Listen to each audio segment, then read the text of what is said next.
अस्सलामुअलैकुम।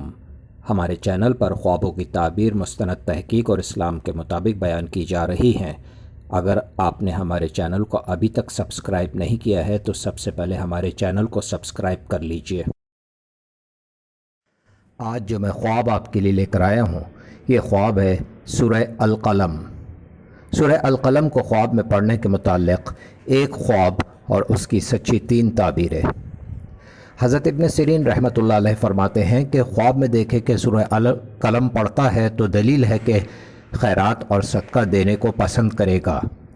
हज़रत इब्राहीम किरमानी रहमतुल्लाह अलैह फरमाते हैं कि तमाम लोगों के साथ एहसान करेगा। हज़रत जाफ़र सादिक रज़ियल्लाहु ताला अन्हु ने फरमाया कि हक़ ताला इसकी बुर्दबारी इनायत करेगा। अस्सलामु अलैकुम।